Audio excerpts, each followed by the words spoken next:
really thrilled, but we'll go with it.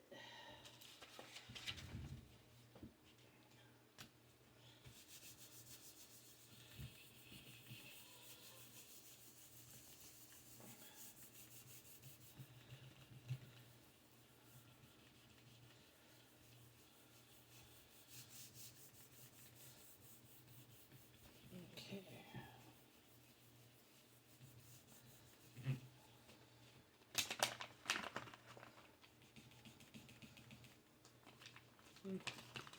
Alright, it's not too bad. It's a nice pattern on there though. I like the white on the white. It's very nice. Alright, I'm going to let that dry for a little bit. I'll spit my tea. Now, what I was doing,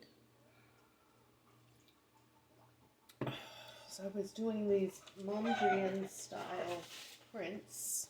This was actually a ghost print. And I drew the lines with a Posca pen. That was the second one. And this was the first one, which came out really lovely. Would love that on a purse or something, or I don't know, even a shirt or some overalls. It'd be really cool. So, then I saw this stencil, and I thought, ooh, I like that. So I figured I'd give it a try, but it's not come up in the middle bits very well, so I'm just going to go with it though. I'm going to use the same colors, I think, which I think was Cobalt Blue. This is in the Arteza. No, it was Scarlet Red. And then I'm going to use a primary yellow this time. And this is just a, I don't know, a very low cost paint that I had. It's the only yellow that I have left. So I'm just going to dabble it on. Start with the yellow.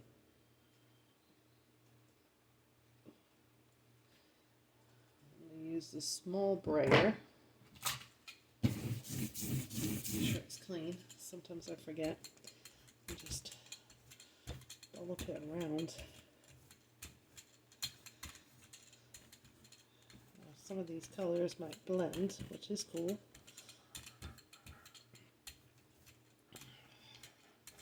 Because, you know, primary colors make the secondary colors. I'm going to go in with the red.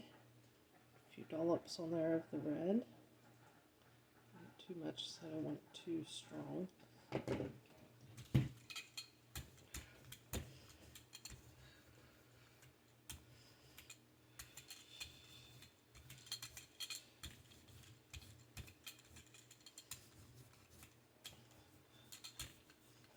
Can you see that?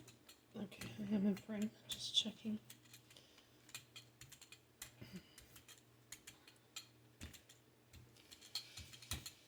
Alright, and I'm going to go in with the blue.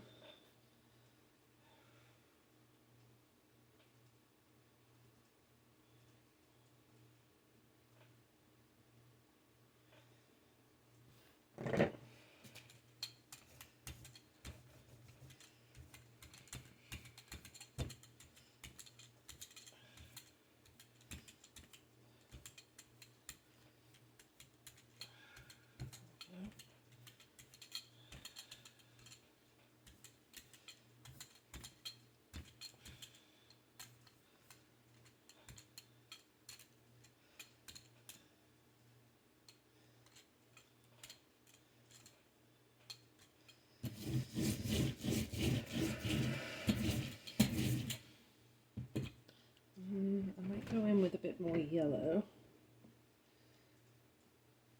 because where there is yellow I want to pump that up a bit, and since it's somewhat transparent and it's cheap paint, I want to pump up those yellows a little bit in places.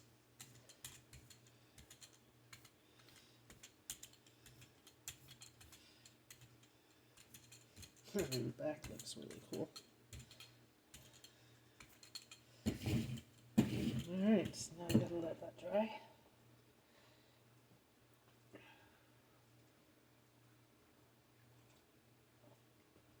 Let's see. That looks pretty cool. I'm going to dab some of that off with this. I'm not pressing, I'm just letting it lightly touch. I guess I am pressing, but it's not very hard. So hopefully that'll help it dry a little bit faster. Let's see what we're looking at so far. I can't really see the white lines. When I hold it up to the light, it looks pretty good. And once that dries a bit, I'll put white all across the back, and then it should punch all those colors. So the white that I'm using is just, I think that's Hobby Lobby Master's Touch. Titanium white. It's pretty thick, I've got to say. It's nice. So I'll probably edit this portion out a little bit because watching paint dry is kind of boring.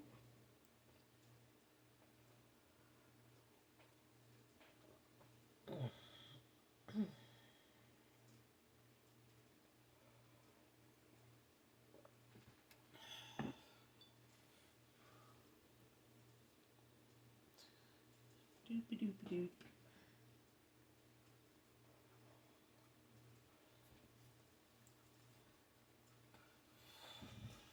Just getting there. You can still see it's kind of shiny a bit in some places. So if you just put your finger in it, if it comes up wet like that, you don't want to continue, because otherwise your paints will smear. And I can see some bits are just thicker than others. I've got a little scrap piece here. Oh, that lovely wind is coming in. I'm going to do that again. I'll just get some of those thicker parts up. Yeah. I kind of like the mottled look it helps create. Yeah, I'm not really seeing those yellows come through as much. Maybe what I'll do is in the future I might add a bit of white into those yellows. It will lighten it up, but the opacity of it will change. It won't be so translucent.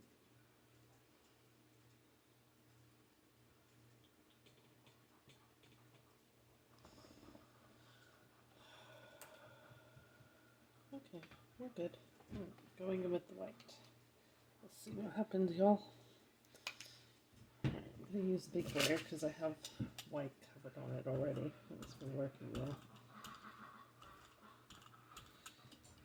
I don't know if you can hear that, my ducks are walking around outside. It's a lovely day outside today, so I have the window open, which is good. It's been helping the paint dry.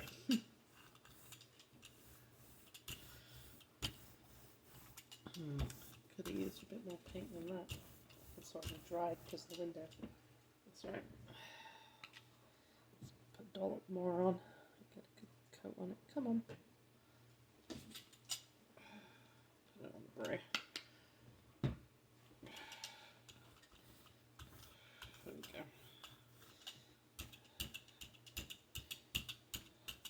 There we go. Now let's get them coated on the Brayer too.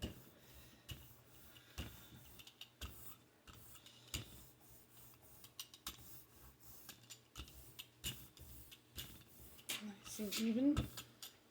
Good. Probably been a bit better, but yeah, right. For this side, just using, because I'm just playing around, just using copier paper. You buy it so cheap and in bulk, so lay it down, press it down. I am pressing, but not like super hard, just kind of firm and smooth. And then I'll kind of start to see the paper buckle with the moisture coming through. Let's see what happens.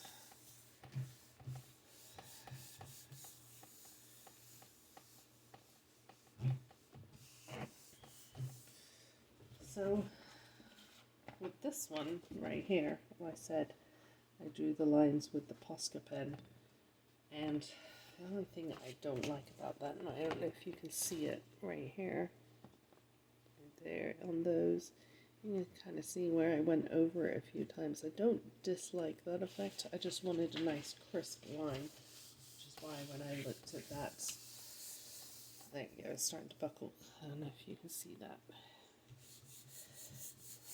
So, but I wanted nice crisp white lines. So I saw that stencil and I thought, ooh, maybe that'll work. So should be fun regardless. Either which way, I get to sit down and be creative.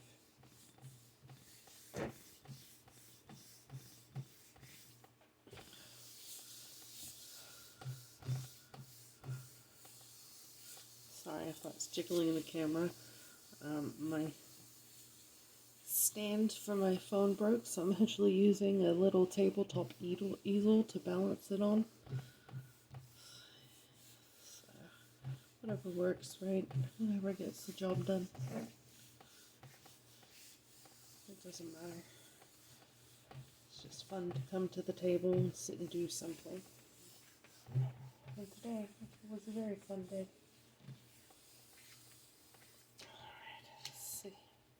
I don't have much patience for this. This is definitely a lesson in patience for me. It's my favorite part. Oh yeah, it's nice. It's coming up pretty well.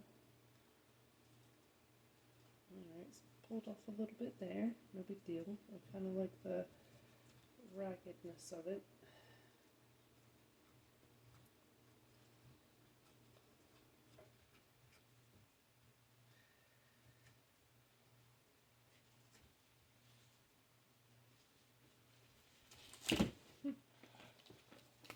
There we go. Pretty cool. I like all the details. It pulled up a bit there. I know my thing was really clean, so it's just paint that stuck. It wasn't paper that pulled, just the paint didn't pull up. But it came out really cool. Not as crisp as this one. And I just realized in this one I put green on here. I didn't put the green on, and that really kind of pops those colors. So, doesn't matter. Still came out pretty cute. I like it. I'm sure I'll find something to do with it. There we go. Simple and easy. Y'all have a good one.